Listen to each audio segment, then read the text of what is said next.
Então, vamos convidar o nosso palestrante Jean-Marie. Ele é Pois não?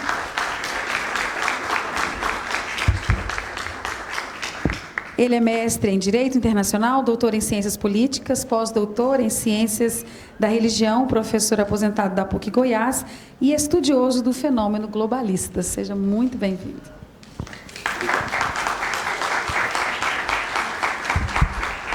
Bom, gente, é uma grande honra estar aqui com vocês para tentar contribuir à reflexão política num momento tão crucial para os rumos do Brasil e do mundo, por sinal. Estava escutando a palestra aqui sobre ideologia de gênero, estava lembrando, não tem nada a ver com minha palestra, mas estava lembrando desse detalhe. Estava participando de um debate, era nos Estados Unidos, e aí eu estava com um sujeito aí, barbudo, vestido de mulher, acho que ele tinha uns 2 metros de altura, entendeu? Devia pesar uns 150 quilos, e ele se achava uma mulher oriental, chinesa. E eu tinha que chamar ele de Miss, senão ele ficava ofendido. Aí pronto. Bom, gente, deixa eu te falar, eu tenho muita coisa para contar, então eu vou direto ao assunto. E eu vou levar vocês para um passeio, primeiro para a minha cidade natal, lá na Bélgica, né? Então, é uma cidade pequenininha, é o que nós chamamos de village, em francês. Seria mais um vilarejo do que uma cidade. Então, ela tem uns 1.500 habitantes, uma coisa desse tipo, né? Mas é um cartão postal europeu.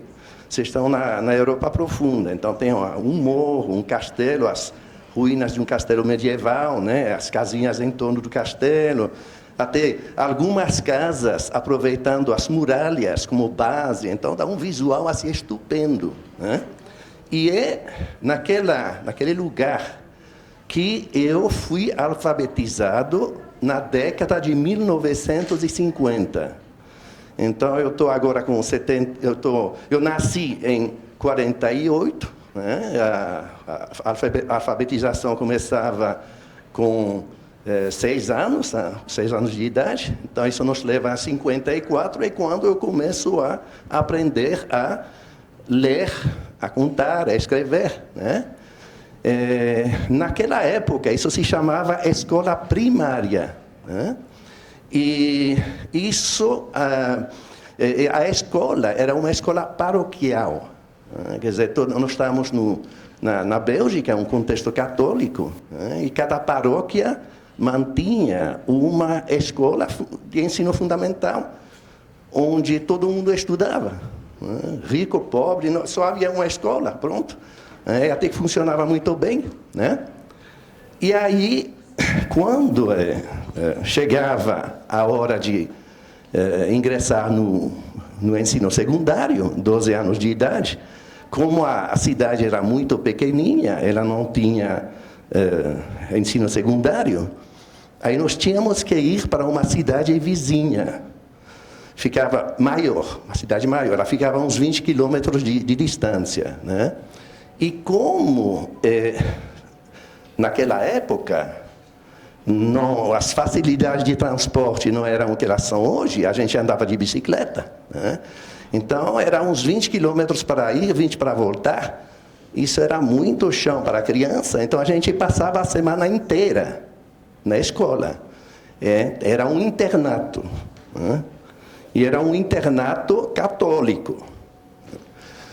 De maneira que a maioria dos meus professores eram padres, não é mesmo?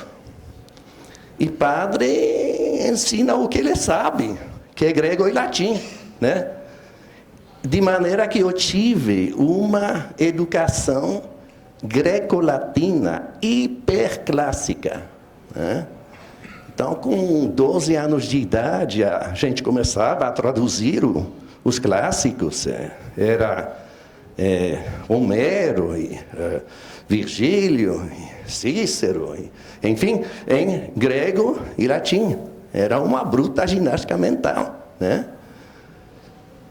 E esse modelo, ele já sumiu, já faz tempo, né? Isso não existe mais. Inclusive, eu sou um fóssil cultural, pronto. Não se fabrica mais, eu já saí de linha, né?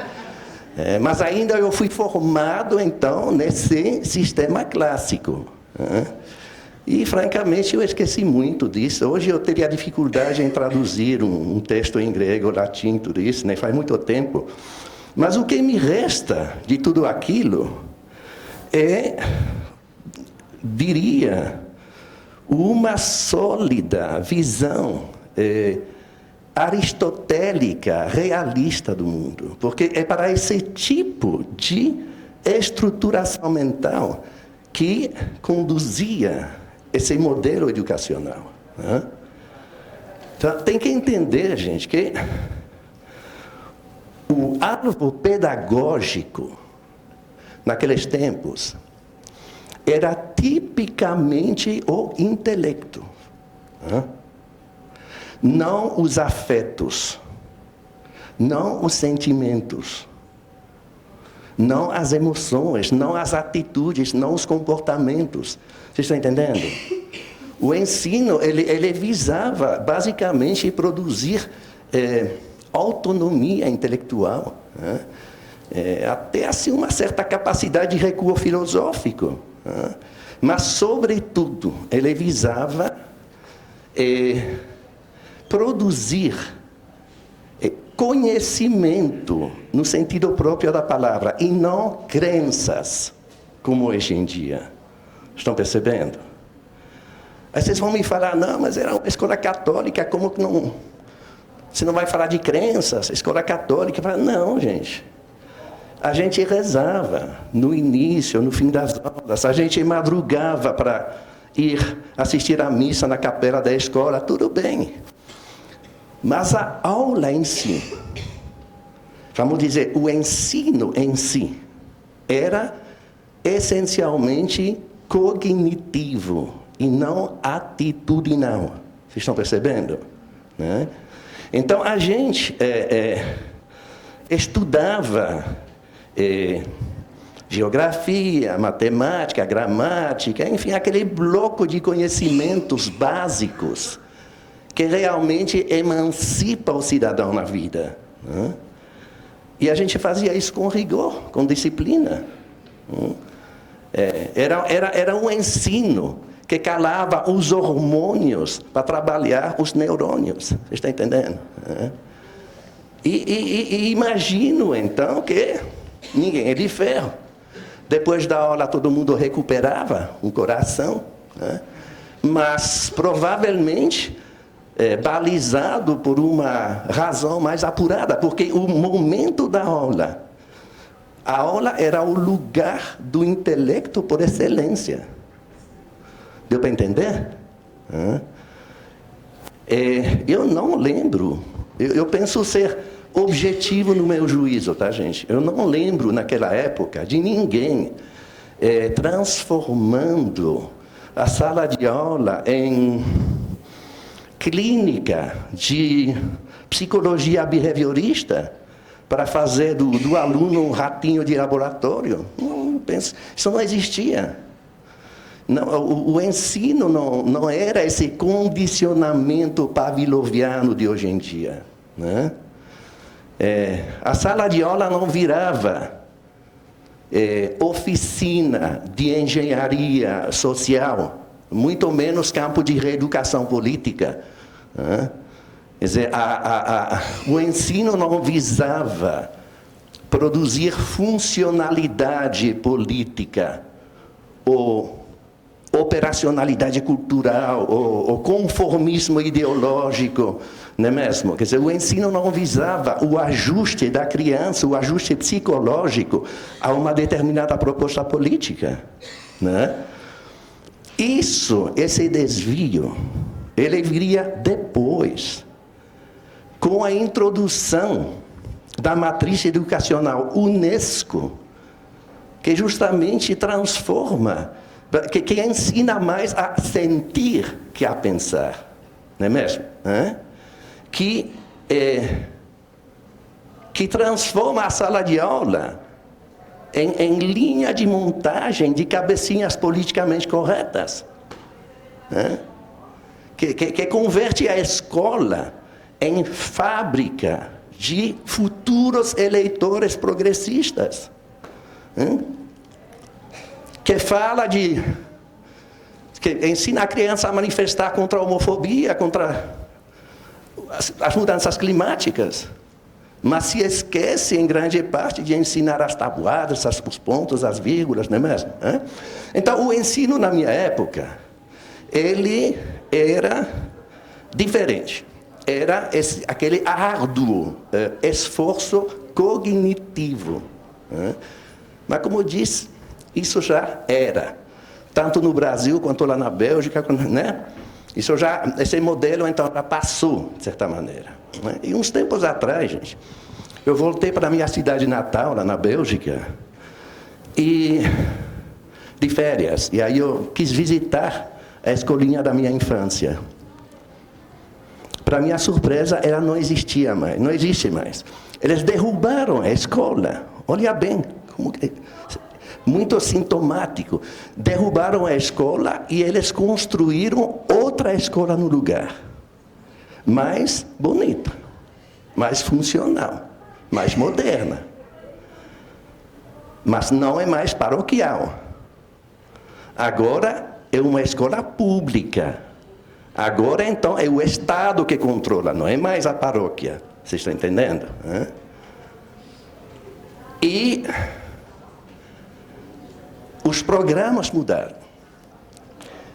Os métodos pedagógicos e os conteúdos curriculares mudaram. Eles não são mais os mesmos. Eu me dei muito bem conta disso porque eu tenho uma sobrinha que hoje uma mulher dos seus 50 anos, ela é professora naquela escola. Ela fez a vida toda, não é? Fez carreira naquela escola. Né? Aí eu conversava com ela. Conversava muito. E o que me impressionou é que, se você conversa com uma professora na Bélgica, ou aqui no Brasil, é a mesma coisa. É formidável. Então, minoria, preconceito, que é, gente? Toda aquela salada aí, entendeu? Aquecimento global, o negro, o índio, o clima, não sei o quê. Falam, mas não é possível. Se você, eu juro, eu moro em Goiânia, eu tenho uma sobrinha brasileira lá da minha esposa, que é também professora, mesma conversa, não muda nada. Aí vocês veem uma coisa desse tipo, você fala, mas não é possível. São os mesmos clichês, são os mesmos estereótipos, você está entendendo? As mesmas falácias. Mas nós estamos, no mínimo, tem um fenômeno de padronização da formação docente. Não tem como negar.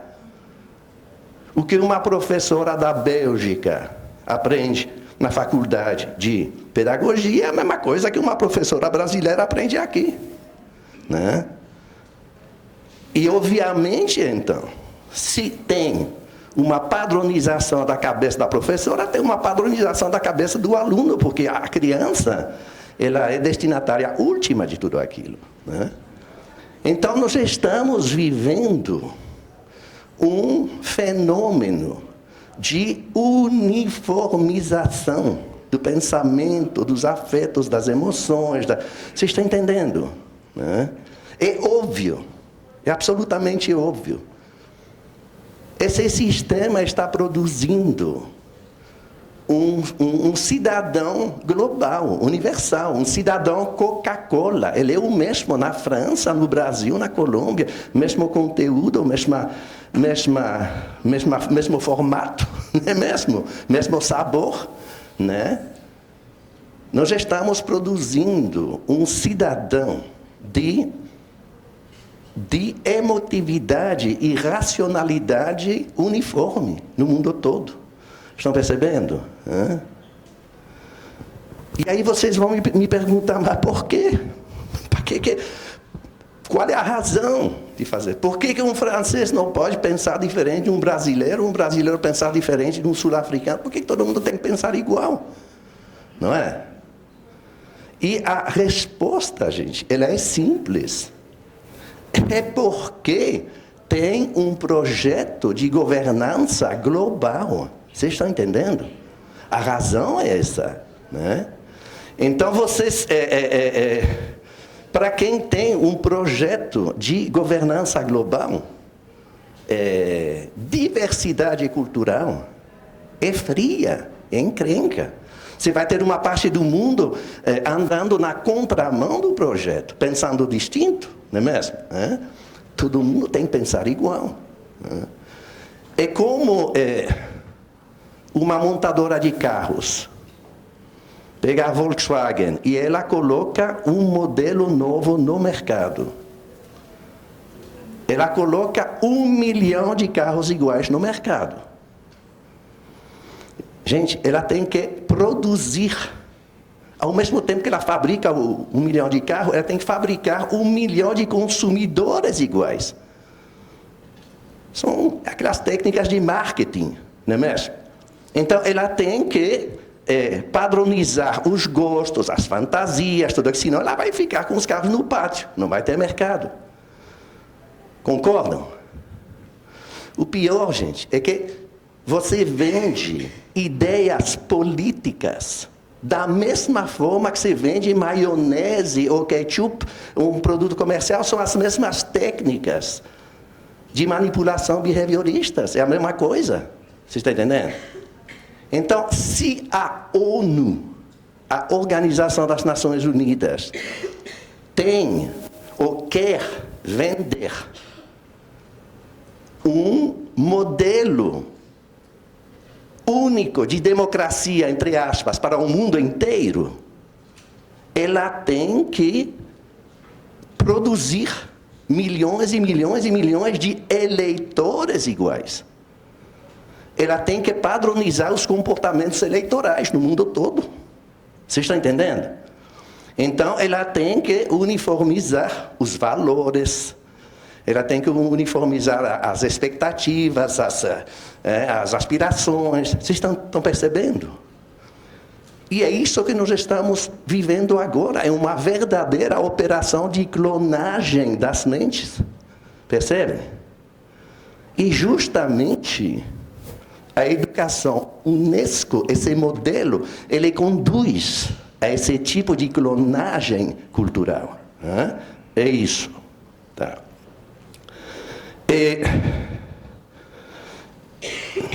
E o Brasil entrou nisso de cheio. Viu, gente? Assim, é até muito mais estridente aqui no Brasil do que lá fora, tá? É uma coisa que eu constato, porque eu tenho, por exemplo, uma filha nos Estados Unidos e netos que eu sempre visito, eu tenho minha família de origem na Bélgica, então eu vejo que realmente o Brasil ele é mais estridente nesse sentido. O Brasil praticamente, porque eles andaram devagar, faz 50 anos. O Brasil, em 10 anos, ele anda o que os outros andaram em 50. Entendendo? Então, estamos sendo atropelados por isso aqui, né? Então, como eu disse, o Brasil ele entrou nesse sistema.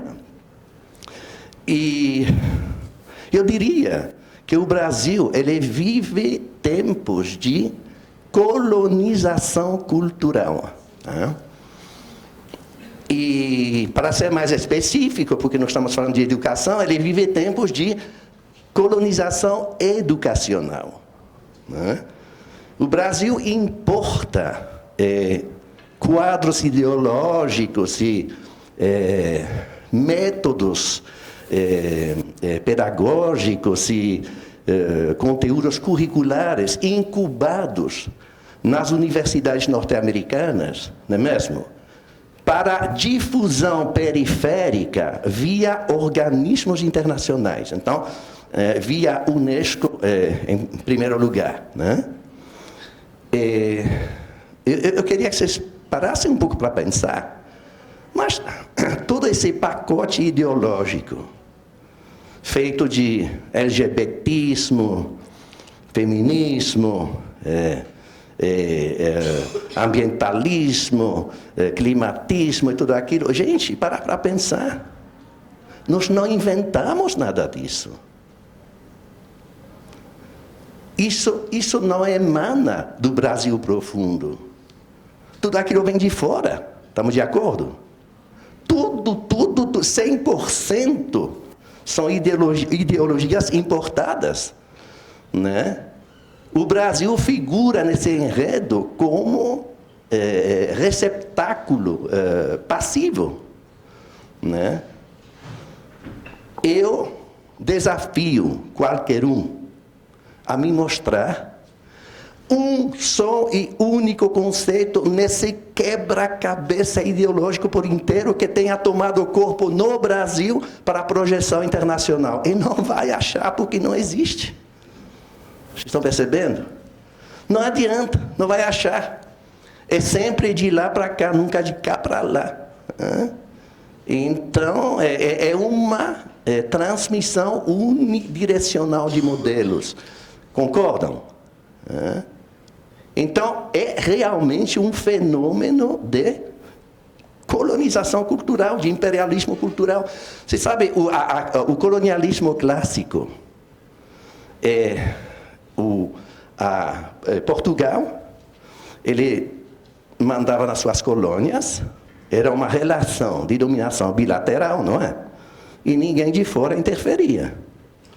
A França mandava no seu império colonial, ninguém metia o nariz.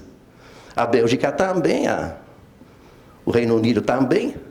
Então, esse colonialismo clássico era uma relação de dominação bilateral metrópole-colônia.